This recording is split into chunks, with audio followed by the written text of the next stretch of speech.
right, welcome to another edition of Turning Red with Denny Malloy and Regina McManus. I'm Regina Good evening. McManus.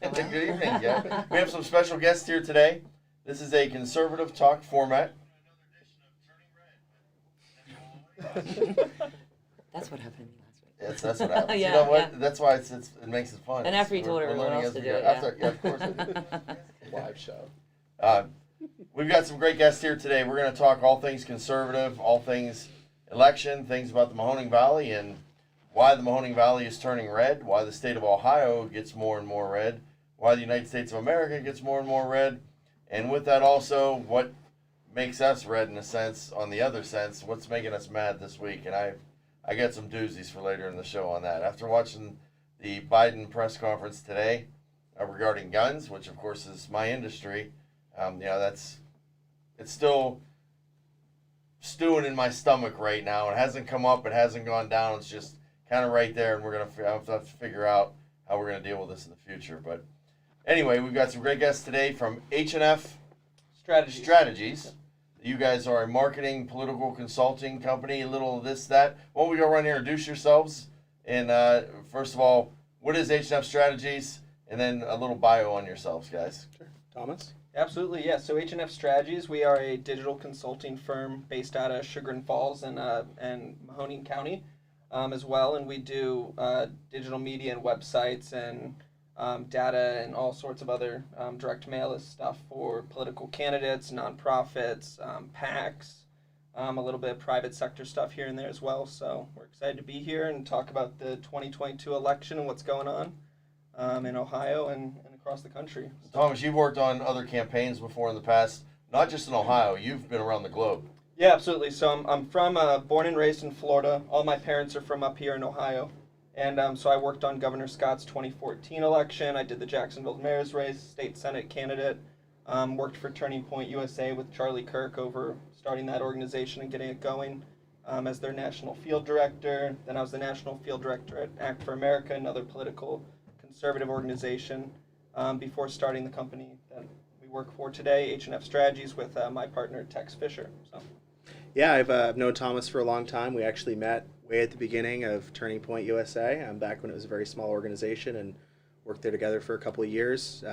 After that had wrapped up, we co-founded Hnf Strategies. Really wanted to pursue this as our dream to provide good digital marketing and strategy services to candidates all across the country, with a little bit of an emphasis here at home in Northeast Ohio, which is what matters the most to me. But it's been a great time. We've been able to meet a lot of great people and help a lot of great people get elected as well.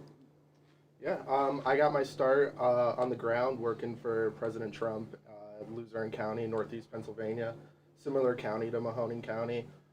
Met Tex and Thomas at Turning Point USA, worked with Thomas a little longer over at Act for America, and here we are in Ohio now, looking to keep it red and keep the movement stronger. No, I got to know you guys, of course, through Regina, who's my campaign manager during my run last year. How did you guys get together with Regina? I've known Regina I don't actually know when we met. It's been a very long time. That too, yeah. So I've known you for, feels like forever. Yeah, it's been a long time, yeah. Yeah. 8 years, at least 8 years. Yeah, That's about Mahoning County? Yeah, he was, you were... Yeah, I started the president Young of the Republicans Young Club Republicans, yeah. long time ago. Did that for a couple of years. Stayed involved. Did a little bit less with the YRs and more You worked for focused the on. state party, right? Yeah, I'd worked for the state Republican Party in 2018, and we worked very closely together on if I remember correctly, and haven't looked back since then. That's right. Yeah, probably a lot of campaign experience here, and then a lot of PAC experience and conservative nonprofit too. So That's why I was so excited about today's show when I heard you guys were going to come in, because we all watch on TV. You see the guys, the analysts on Fox News or CNN or whatever news network you do, and they talk about the points, and they talk about the polls, and they talk about where you need to gain ground. And that's kind of what you guys do, is you kind of look at that background data, you kind of strategize, you're weak here, you're strong here, you do this, don't do that. I mean, it isn't the candidate making these decisions, and I learned that through just a county commissioner's race. It was her telling me what decisions were being made based on experience and based on things behind the scenes type of stuff. My job was easy, to go out, look somewhat presentable, shake some hands, and smile to people, but getting to be in the right place at the right time with the right people to get your message out is is the work of people like you, all four of you. Yeah, they worked on your campaign as well. Yep, absolutely, absolutely. Now, one thing jumped out at me a little bit hearing you guys talk. Right, you were working in Chicago for a little while, right? I did, yeah. You were a Republican in Chicago. Yeah, actually, not just Chicago, Evanston, Illinois is where I lived. And that's Northwestern. That's where Northwestern is based, for those who don't know. And they actually recently just started doing reparations in Evanston with residents there. So it's publicly funded, so it's not government funded yet. People in Evanston, all the crazies there, they make all these donations and then they distribute it out to their minority population in form of reparations. But I would imagine the Republican Party isn't. No. I mean, we've had Republican governors and everything, of course, in Illinois. Yeah, Rauner was But there. Technically. Technically, Technically, yeah. I mean, and Jonathan, same with you. You're in Wilkes-Barre, Pennsylvania. Exactly. Right next door to Scranton. Soul yeah. stomping grounds Mine. of Sleepy Joe. Exactly. And Hillary. And, Unfortunately. Yeah. So how was that? How was that being a Republican there? I know different parts of the state are different in Pennsylvania, and they went one way in 16, another way in 20. But you, in your experience, I guess let's start out. How did you see the change in Pennsylvania? No, I mean, I think it came down to Trump. I mean, I think it was just someone to ignite the party, ignite the base, bring out first-time voters in record numbers. And I think Pennsylvania was always defined by Pittsburgh and Philly and the turnouts there. And I think Trump was able to speak to people in those areas, Luzerne and Lackawanna County, and kind of offset that vote in those bigger cities and eventually take the state. Regina, it's the thing that you and I talked about many times before. Politics is kind of like a marathon. It's not a race. It's not a sprint. So it changes every 4 years. Every 4 years, you get new political families. You get new candidates that you advise. It's cyclic. So weathering the storm, right? We get a president. It's not like the end of the world. We weren't like the people you saw when Hillary lost, laying on the floor crying, throwing temper tantrums, things like that. We know in 4 years it comes around again. In 2 years, you got the midterms. You got Senate seats. You got congressional seats. So in your strategies of what you guys all do for a living, how does that affect, I guess, the mindset when you're the ones that have to stay calm and cool when the public might be thinking, oh, it's the end of the world. He's taking our guns. We're stuck with Biden. We're stuck with whoever. How do you keep your cool with that and plan for the future? That's a challenge because, we care just as much as people outside of the field do. We care about those issues. We care about the gun executive orders we saw announced today. Those things get us heated too. It's just important that we maintain that sense of urgency and can communicate that other places to the people that we're trying to reach with whatever our message is and whoever that client specifically is. But it's definitely a challenge, and I think anybody who would tell you that they're able to stay completely calm during these things would be lying to you. Yeah, it's important to to recognize that politics is cyclical. So, every time a president gets elected, it's pretty standard for them then to lose their House of Representatives in the next midterm elections, or to lose several seats that way. So that's it's what we're expecting in 2022, and I think that's what everyone's been predicting, is to see a nice red wave coming in Congress. Senate might be a different story; it's going to be a lot tougher, but so it's recognizing that, and then it's also recognizing you can attack things that are happening federally on the state level, because we do have states' rights in this country. The founders were smart in that regard. So we have that ability to combat a lot of the things that Biden's doing, like making Ohio a, gun sanctuary state, things like that on the Ohio House level, and, pressuring Governor DeWine to possibly do something, which is, we all know, a very tall order in the state, unfortunately. But it's understanding that there are ways to combat things on the state level, too. So. As far as state politics go, let's start it with state stuff, I guess. That's probably, we have state representatives, we have state senators. State representatives, what are their terms, Regina? How long is state rep? State rep is 2 year. And the state senate? 4. It's 4. So they can only do... They're term limited after 8 years. Yeah. You can only do 8 continuous years. So you could do 8 years in the House, go to 8 years in the Senate, or just do 8 years in the House, take 2 years off, and do another 8 years.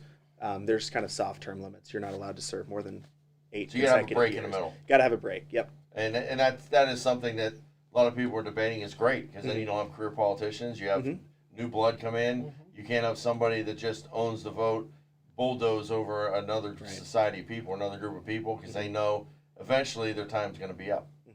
Yeah, I think term limits have been really helpful for maintaining fresh perspectives in the state house. It also creates a lot of opportunities. It's it's not quite the same when you have an open congressional seat. That's really a once-in-a-generation thing in a lot of places, a lot of parts of the Yeah. state and a lot of parts of the country. Because Tim Ryan, what is it, 18 years?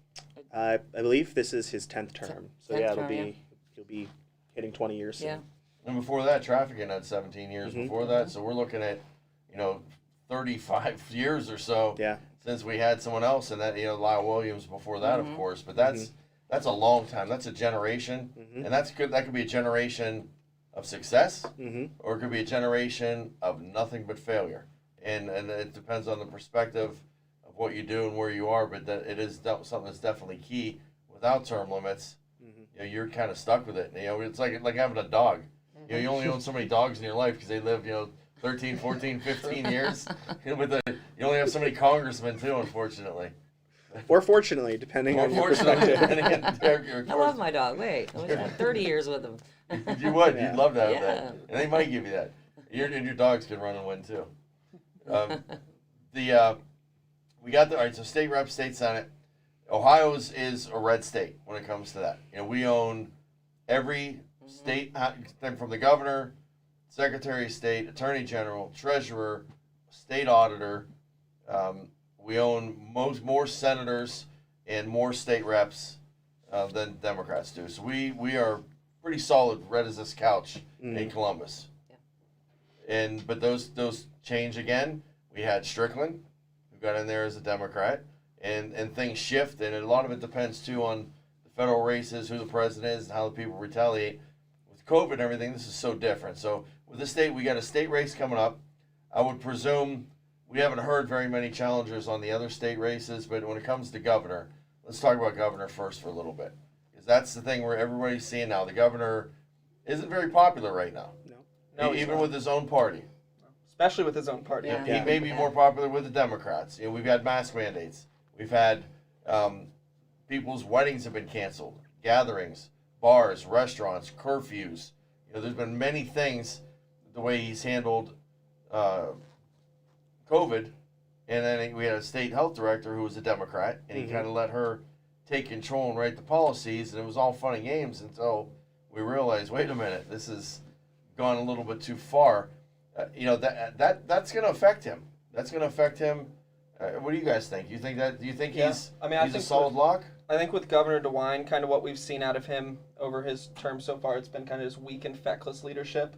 Essentially, every time he's been faced with a major issue, and he wasn't faced with the idea of the state house overriding him in a veto, he has caved.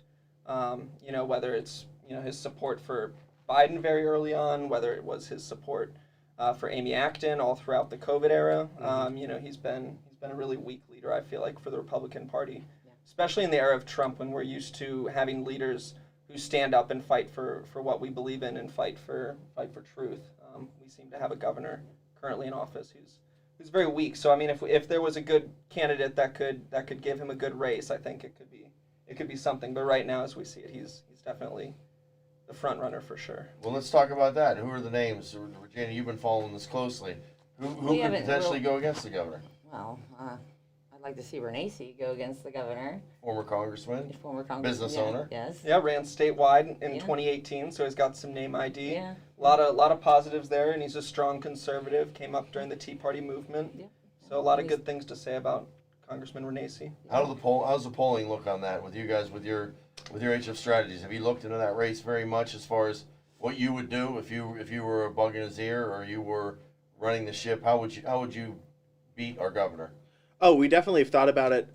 There's no polling for that race that I've been able to see yet. Polling this early on is also kind of a crapshoot with how unreliable the entire polling industry has become. But I think Governor DeWine's only vulnerability is in a primary. I think he's he can expect a relatively comfortable general election should he survive a primary. Because Democrats like him. So Because right, and the Democratic infrastructure in the state is virtually non-existent. They don't have enough quality candidates to even field a full statewide slate. If Tim Ryan running for Senate, maybe Nan Whaley or the mayor of Cincinnati running for governor, and then outside of that, I don't know who they have. Danny O'Connor is a multiple-time congressional loser who's planning on running and losing for Congress again. He likes to float himself to run statewide, and he decided not to. So I'm not sure who the Democrats could put up, but I think the way to the way to beat the governor in a primary would be just to highlight his weak leadership and his personality being just such a radical departure from what the party is looking for now. I think Republicans are not looking for somebody to go out and do press conferences and be polite and play nice with the media who's not their friend, and the governor does tend to cooperate with the media more so than some other governors do, like Governor DeSantis. I think he kind of strikes the right balance between being adversarial and pushing back and encountering media narratives without necessarily going a little bit too far, and he's able to stay disciplined. Whereas Governor DeWine typically, we don't see those types of interactions with Governor DeWine. Personality-wise, he's just much more laid back, very old school, very establishment. And I think there's definitely a disconnect between his style of governance and just his personality from what the party's looking for now. And I think if Jim Renacci wants to beat him, he needs to tie him to the lack of pushback to a lot of the Biden agenda. I think we saw a few weeks ago where the day before Joe Biden came to Ohio to meet with the governor, he announced he was supporting a really aggressive gun control package in the House and Senate, and there was no condemnation, there was no pushback from Governor DeWine. He came here, he played nice, shook hands, took pictures, was very complimentary of Joe Biden. And I think that's an opportunity for Jim Renacci or anybody who's challenging the governor to seize on and say this is a weak leader who's not standing up for us, who's not standing up for our interests, and is just more than willing to go about with business as usual and just kind of not rock the boat and keep everybody happy. And that's not what we're looking for. All right, now how about let's just key in just on the Republican Party, just on the conservative viewpoint of this stuff. Republicans aren't real happy with the governor. Mm-hmm. He is a Republican. There is a state party. There is a state GOP. They've got new leadership. Their leader left. She's running for Senate. Mm-hmm. Where does that all fit in? Because you got to look at this. Trump kind of took over Ohio. The Trump vote is what makes Ohio red. Mm-hmm. And when you have the governor is not friendly with Trump, hasn't had real good comments about Trump, didn't come to Trump's defense through the impeachment stuff, and the former president, 45, doesn't have very much good to say about DeWine. In fact, Right. He would love to see somebody challenge him, Mm-hmm. Yeah. like a Jim Renacci, and go head to head with him. What do you do if you're an active Republican? You're carrying the flag. You're Regina's friends, the ones that go to all the Republican events. How torn are you with this when the leader of your party, in a sense, isn't in step with the former leader of our country, who really brought everybody to the dance? Trump drove us all there, and then he's not there right now. And are we just supposed to follow DeWine's leadership? How do we fit in with this? What is a Republican supposed to do if they're caught in the middle of this? Do I stick with my governor, or do I take a chance and go for somebody new and still? That's Yeah, why I think primaries get ugly. I mean, we know that. Yeah, we've we do. been on It's looking- opposite yeah. ends, but then we all come together in the general and we support whoever wins the primary. I think it's looking, at how have you done this past year in Ohio under Mike DeWine's leadership, and then you look over at other states like Texas and Florida, and they have strong governors who haven't been caving to all the COVID mask mandates and caving to all the shutdowns and all of the pressure from the woke left. DeSantis and Abbott have been standing up against that, and their states have been faring quite well. People are moving there in mass. There's been months throughout COVID where they've increased jobs, where in Ohio it's struggling the other way around. And we're not leading right now on this issue, which, I think Ohio would like to see their governor out there taking the lead on this type of thing. I feel like DeWine has worked more on the edge of where Andrew Cuomo is up in New York rather than where Ron DeSantis is down in Florida, and I think that's a problem. So, I think for conservatives in the state, they should really, address how they've done throughout this last year, and then look at, which leader they think could lead their state moving forward, whether that be a Congressman Renacci if he decides to run, or Governor DeWine moving forward if you think that he's, the answer. But I think it's safe to say among conservatives, Ron DeSantis is definitely the gold standard among Republican governors in the country right now. And the biggest Regina made this differ there. She's got a favorite down in Texas. I do. Oh, okay. the biggest issue on everyone's minds right now is COVID, and COVID is probably the reason we don't have 4 more years of President Trump right now. And when it comes to lockdowns and mandates, I think DeWine has been on the opposite ends as Ron DeSantis in Florida. Right now, Florida's open, Florida's thriving. Ron DeSantis is suing the Biden administration for restrictions on cruise lines right now.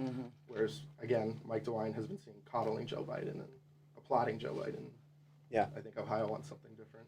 I think if you asked a vast majority of active conservatives in Ohio who they view the leader of the Republican Party in Ohio is, they would still say President Trump. They wouldn't say Mike DeWine.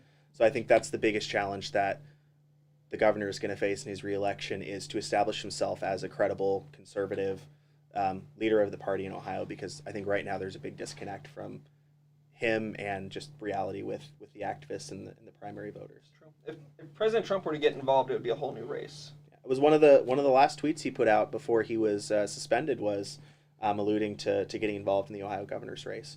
So I would definitely expect to see him involved in some capacity. Probably a little bit closer near the finish line of the primary, but I think he'll get involved. All right, so how does the Republican Party, because we know DeWine can be beat. We know that there's fractures.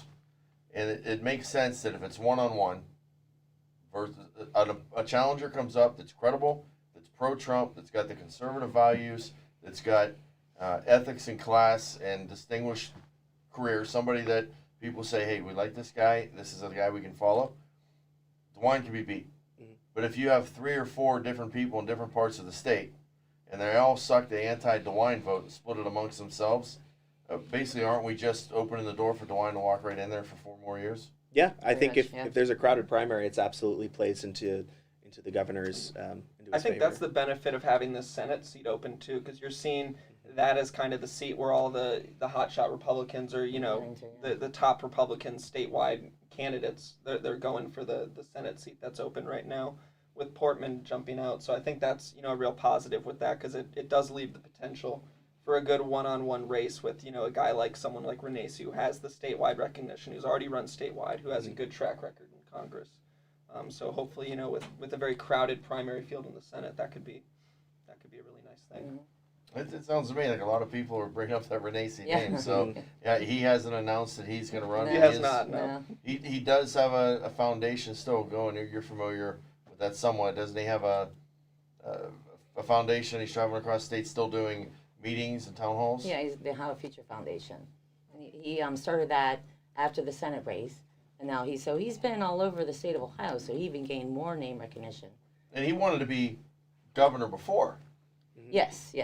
And then something changed, and That's when Josh Mandel dropped out of the Senate last 2018. Yeah, in 2017. so Jim kind of took the call to run for Senate at that time, kind of replace him, and that was more of a people pushing him in that direction. Yeah, and that was 3 people in that race. It was Melissa Ackerson, Mike Gibbons, and Renacci. And Renacci won the primary. Yeah. And then sadly, unfortunately lost to Sherrod Brown. But Yeah. it's a tough race. That's He's a been here tough for a race, while. yeah. recognition. That's, 2018 was a very 2018 difficult was a tough cycle, year, exactly. even in Ohio. To a much lesser extent than some other states that had a blue wave. It was still a tough election year, particularly running for any type of federal office. With the first midterm of any president is you typically expect to lose seats in Congress, and we saw that pretty heavily in the House. We didn't lose any House seats in Ohio, but we weren't able to take back that Senate seat like we were hoping to. All right, let's talk about that Senate seat a little bit. The Senate seat, Rob Portman decides he's going to step down. He's going to retire for whatever reasons. I don't know the behind-the-scenes stuff. You hear rumors, things like that. Portman was a pro-gun guy. He was a popular senator. Probably would have been able to retain that seat had he stayed there. I'm sure he would have still got challengers, but probably would have retained it. Well, he decides, throw it out there. One of you guys take it, and hopefully it won't be the Democrats, which we all know how crucially important the Senate is right now. We cannot lose a Senate seat. It's not a seat we want to take any risks with. Not at all. At a 50-50 tie right now in the House, where Vice President Harris seems to just break every tiebreaker, and it's definitely not a seat we want to play games with. So whichever candidate, and there's a lot running, whichever one gets it, we definitely want them to be a strong conservative. So as of right now, we have Josh Mandel as a declared candidate, our former state treasurer. Jane Timken. We have Jane Timken, former party chairwoman of the Republican Party.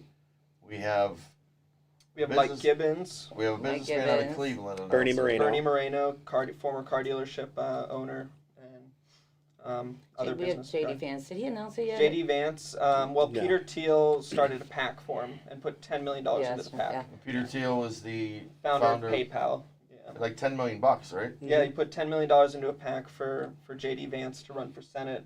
And, of course, JD Vance has very good name ID across the state. He's, very smart, very intelligent man. So Harvard grad. Harvard grad, exactly. Hillbilly Elegy, movie and book. So, a lot to like there and a lot of money back behind him, with Peter Thiel and all of that. And then, you've got Josh Mandel, who's backed by Club for Growth, and he already had a lot of money in his coffers from the 2018 race. Yeah, so he had $4 million, plus he was a state senator. And he And just then- raised 1.4 in his first quarter, 1.4 million. First to endorse Trump in the state. Young, Yeah. aggressive, kind of former like you state guys a little treasurer. bit. Yeah, exactly. Yeah, Doesn't Josh look his age. Yeah, exactly. But no, he aggressively wants it. He's coming out. He's coming out with the fighting words, and I guess we could talk about it because it's public. We saw it on Politico. But Trump said, "Okay, this Senate's important," and he called all of the guys that said, "Hey, you think you're gonna run for Senate? I want you at Mar-a-Lago." So they all went down there, and they have this backdoor meeting where they Exactly. come down to be a guest for a fundraiser, actually for Max Miller, who's running against Anthony Gonzalez, and brings him in the back room, and he's like, "Okay, let's talk." And he's got Jane Timpkin. It was a food fight. Yeah. Fight. And he's got Gibbons, and he's got Josh Moreno. Mandel, and was Bernie there? Yeah, Bernie was the fourth. Yeah. He's got Bernie. He doesn't have JD Vance, Mhm. but he's basically like they said on Politico, it was like a apprentice show where Trump was sitting behind the table, and they're all sitting there looking at him like they're in school, like they're ready to get disciplined, and he's pretty much picking on each one of them as he goes down the line, telling them what their issues are, what their problems are, right down the line, like he did with the apprentice. Who's going to emerge as a leader? Who's going to emerge as the guy that people are going to follow? Exactly. He basically played apprentice with them. And then he sent them on their way, and then all of them probably were sweating it out when they were there. And he hasn't endorsed any of them yet, but he may or he may not. What do you think, Regina? You think he's going to endorse somebody early or late or not? I don't know. I don't think he's going to endorse early. He probably will late, like last minute when he sees, who's the front runner, who are the people gravitating to. He might endorse then. What do you think? Yeah, I think he'll definitely get involved. I think it'll be closer to the end because we know that President Trump doesn't like to pick losers, so he might want to wait and see how things play out, reassess at some point in the spring of next year. Our primary might be pushed back because of the delay in redistricting. We're typically expecting to have a May primary, but because of the census data being delayed, we might not be able to vote until June of next year. So there's a long time, a really long time, and a lot can happen, but I definitely expect he'll get involved for one of the I think the top two contenders that we're seeing right now, I think, are the most likely to win his endorsement when it's all said and done. The funny thing is Josh was definitely the first state office holder to announce. Now, of course, Jim Renacci announced first. Out of all the office holders, Jim Renacci was with him from the beginning, but that's a separate race. But Josh came out as an office holder, state treasurer, and supported Trump. Right. But Gibbons gave him a bunch of money. Yep. He did. Yeah. Rate $10 million, whatever it was, total or whatever, and raised a whole bunch of money for him. And then Jane Timpkin says, "Well, I'm the party leader, and I supported you, and the party supported you, Yeah, since although day the one. top state official, Mike DeWine, didn't, and my boy Anthony Gonzalez didn't. I don't support them as much anymore because I support you more." So she's in the mix with it. And then Bernie, I don't know what he said. His daughter actually worked for Trump, so that was his angle apparently in the meeting was So it was pointing kind of out- like when one guy says, "Oh, I know so and so," and then Exactly. someone's like, "Well, I know him better," and then Exactly. someone else says, "No, I know him better." "Well, I slept with him." "Oh yeah, well, he's my cousin." It It's would like have been who- great to be a fly on the wall in that room. That meeting would have been great. That would have been like the Apprentice season finale. That would have been Oh, yeah. that'd have been the Dennis Rodman episode of See, The Apprentice. I've always wanted Trump to pull out like this own political apprentice show and just start bringing in all the states people and televising What it. better year to do it than 2022? Exactly. I mean, what are they let gonna the do, people tell them decide. no? Yeah, let the people decide. The people would watch. Yeah, let the people decide. Vote in the end. You go to election day. That's how you tell your vote. But let's let them do all their campaigning on the Apprentice every Wednesday night.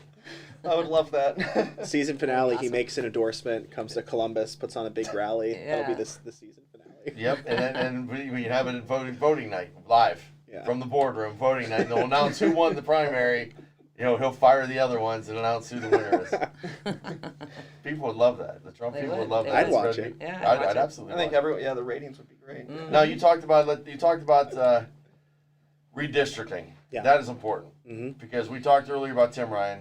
We talked about the district. We were 17th, and then we're the 13th. Redistricting is they do a census every 10 years. They scramble the numbers up and say, okay, now this many people live here in this district. Now in this district, this many. And the goal of the districts is you get districts based on your population. So you get a place like American Samoa has one district or whatever it is. And then you have North Dakota might have a couple. When Texas has a bajillion and Florida has a bajillion, kind of like with the elector delegates. Ohio, we've got at least 16 districts because we're in the 16th, and I know it's higher than that. But they said, okay, we don't have enough people. We lost people, or people moved around to different areas. So we got to redistrict. We got to redraw the lines to keep it fair for the people in that area, so they all have equal representation from a congressman in the U.S. House. So they're looking at it, and we're kind of surrounded. Regina was giving me a rundown on this. The 13th district is an island, right? Yeah. As far as a Democratic island. Yeah, well, we actually, Tim Ryan, we're surrounded by Republican congressmen. You know, we're the only Democrat. How do you think it's going to? Well, that's tough to project. I think we're almost for certain going to lose a seat, drop from 16 House seats to 15. Places like Montana are going from one at-large district to their population's grown so much they're now going to have 2 districts, most likely. With the census data being delayed, we're probably not going to know for a few more months, or at least until September. until September. So there are a number of things that could happen. For a couple of years, people kind of speculated that the 13th district would just go away, kind of have the northern half absorbed by Dave Joyce's district and the southern half absorbed by Bill I Johnson's think district. that's where I'm end up in Dave Joyce's district. Yeah, it's like it would basically be Mahoning South would be Congressman Johnson, and then Trumbull and North would be Congressman Joyce. But there's also If they eliminate it. Totally.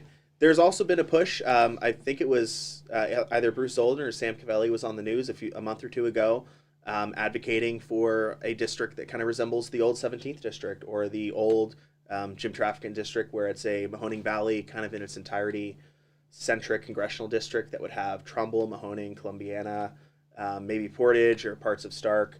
Get rid of all that. Get rid of county and everything. Yeah, I think about. it's very unlikely that we'll end up having, like, our congressional district, the Mahoning Valley, will intersect with Akron or Summit County at all.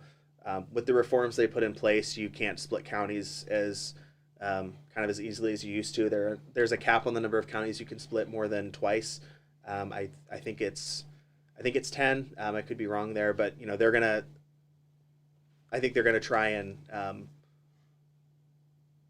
just keep the bigger metropolitan areas kind of independent of themselves and not connect Youngstown and Akron necessarily, because it doesn't make a whole lot of sense. Nobody in Youngstown goes to Akron Right. and shops. People in Akron don't use our restaurants Right. here. They're different. They're not the Mahoning Valley. Mahoning Right. Valley is special. We're our own breed of people, kind of like you guys, Scranton, Wilkes-Barre, where you worked up there. Very They got their own Very identity. They are their own Definitely, people. And you definitely. probably have the same thing in Florida. I would remember the Panhandle Oh, yeah. Floridians are different than the Gulf Coast Floridians are Oh different yeah, than and South Beach, exactly, totally Right. different. And here we're Mahoning Valley, and we're proud of that. We understand it, we know it, and that's why we were so threatened when Christina Hagan ran. Although she won Trumbull County, if she won the county Tim Ryan lives in, there were a lot of people that still resented. They voted for like half-heartedly because they didn't want the Democrat, but they've half-heartedly threw her a vote, even though they said she's not really one of us. She doesn't know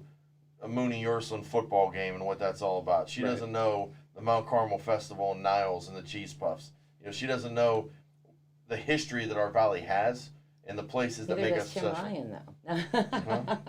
Yeah, but it's just something. That was my case even there. We discussed that. Tim Ryan at least is a valley guy. Yeah. He's somebody that can relate, that he knows. Now he may be out of touch with the Democratic national policies and with the direction he's gone that way, but he's still a valley guy. He still grew up seeing the same sights and smells and tastes that we did.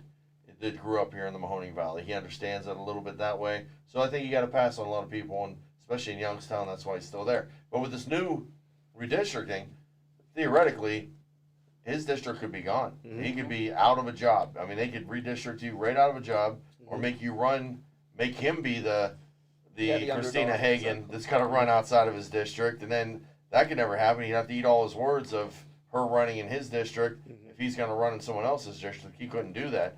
So he's contemplating the Senate run, of course, but that we don't even know when that's going to happen. They say September, October. They got to agree on it between the Democrats and the Republicans, or they don't agree. Yeah. It's not a 10-year district. It's something less. It's a really crazy formula to do that. Yeah, it's we only get the census data in September. It's going to take, I would imagine, a month or two at the bare minimum to actually do the work of drawing the lines. We have a Redistricting Commission in Ohio now. It consists of leadership from the House and Senate. A lot of the statewide elected office holders sit on that commission, and it's their responsibility to kind of work together to draw up those maps to pass through the legislature, and it does require some Democratic support. So it's not the same situation as it was 10 years ago, where it's just kind of a free for all, and whoever's in charge can draw the map however they see fit, which is what happened 10 years ago, and which is the map that we see today is the result of that. Things have changed a lot since then. I don't think there's any way to add the necessary population to Tim Ryan's district as it stands now and have it be anything more blue than a true flip or a true like toss up purple district, especially with the county splitting regulations that they put in place with the redistricting reform.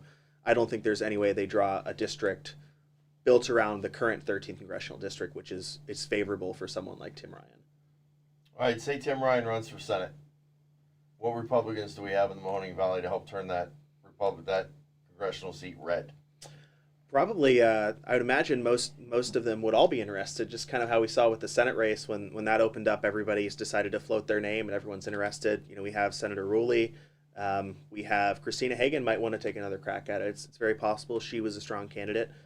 She performed well. Again, she's not really a Valley person. I think that did cause her some issues, and she wasn't able to connect with people in a lot of the ways that you need to in the Mahoning Valley to win. I think she did perform relatively well in the Mahoning Valley despite being an outsider.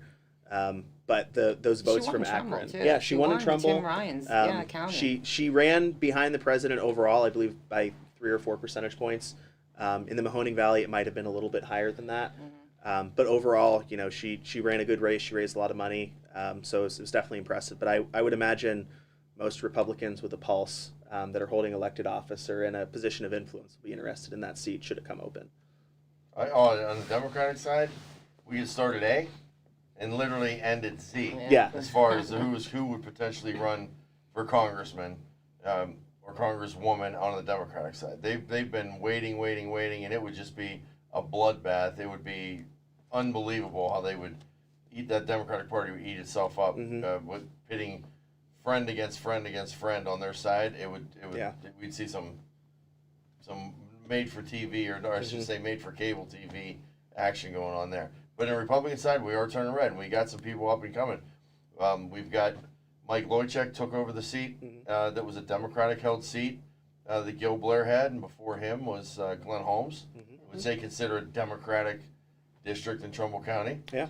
We've got Mike O'Brien's termed out, so we've got a race coming up in Trumbull County that Martha Yoder, with very little to no help from the Republican Party statewide, Almost won last time. almost won. Yeah, She came within 300 yeah. votes of beating Mike O'Brien. That just shows how bad people can't stand Mike O'Brien. If the RP would have the stepped years. in and People were helped tired her a of little that. bit, she would have won that race, I feel. Yeah, if your didn't, margin's that close, Yeah. it's the difference between what happened in her race and what happened in Don Manning's race is Don got support from outside Yeah. at the end because people saw an opportunity, and I don't think people saw the same opportunity with Martha until it was too late. Yeah. It did shock everybody, but that just shows people were tired of the same old family names. They're tired of the same old career politicians jumping ship.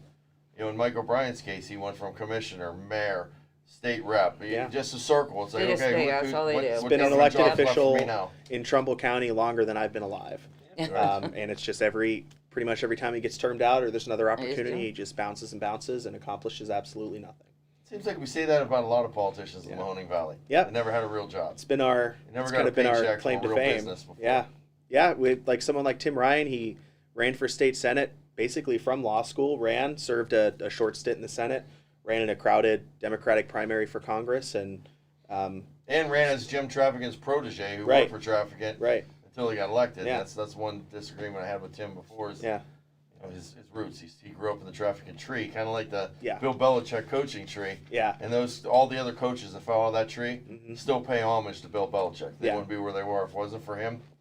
People that follow the trafficking tree, you know, there's some of them that forget where they bloomed. Mhm. If you look at Tim Ryan's platform in 2002 when he was first getting elected, it would sound like a Republican platform today.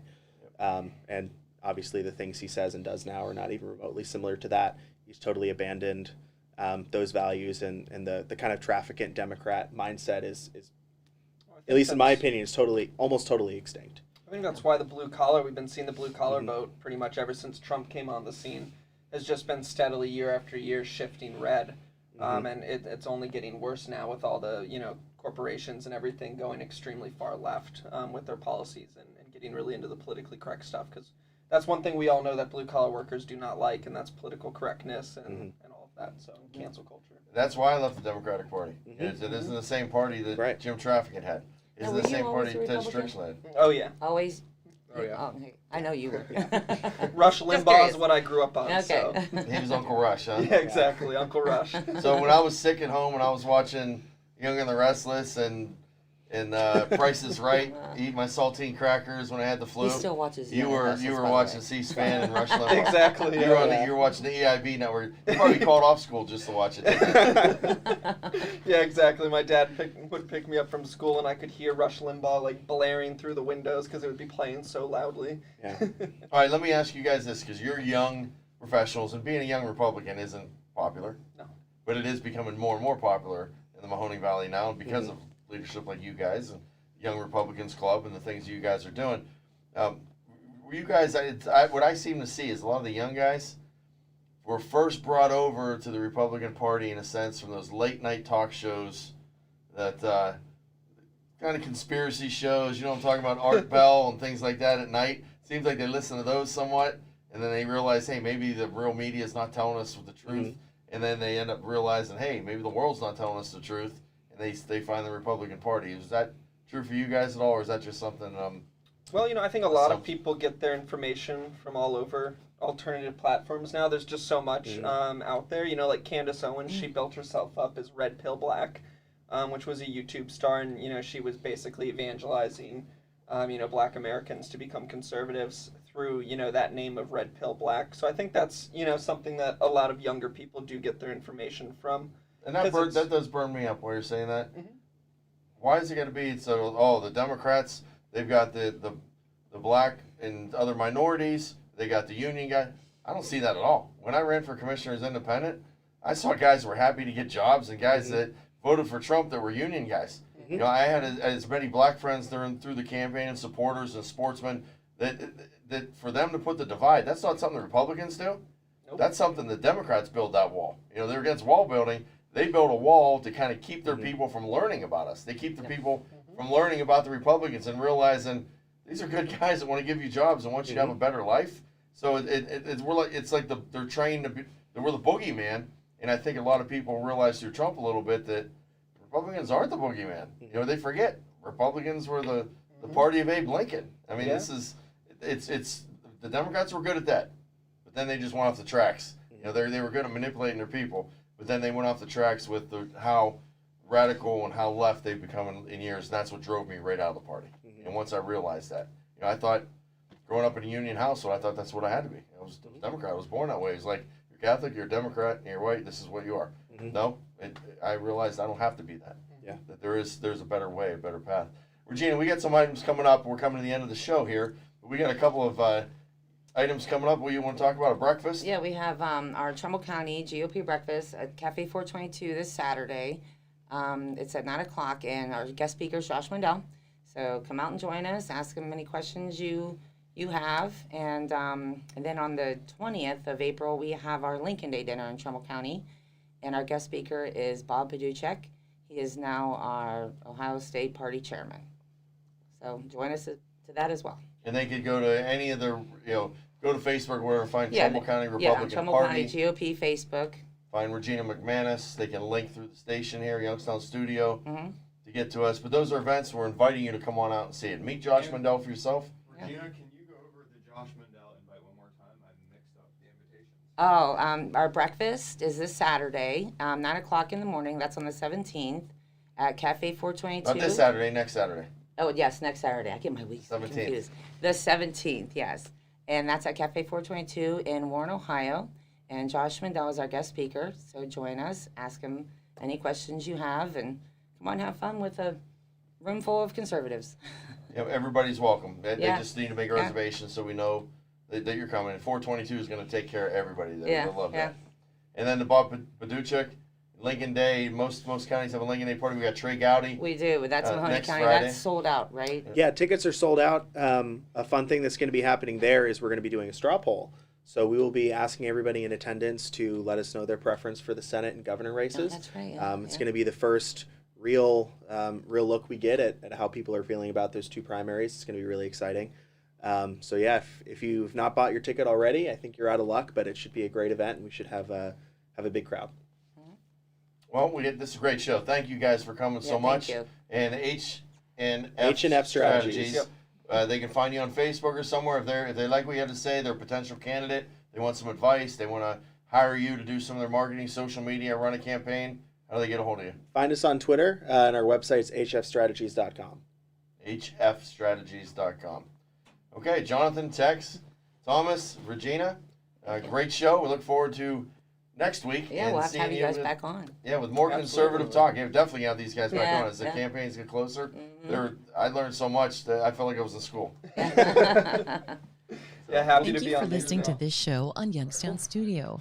If you like our program, That's okay. we invite you to subscribe to our YouTube channel, follow our Facebook page, or subscribe to your favorite podcast platform like iTunes or Spotify. This is original Youngstown content, and we would appreciate you sharing the videos and the word about us. Thank you.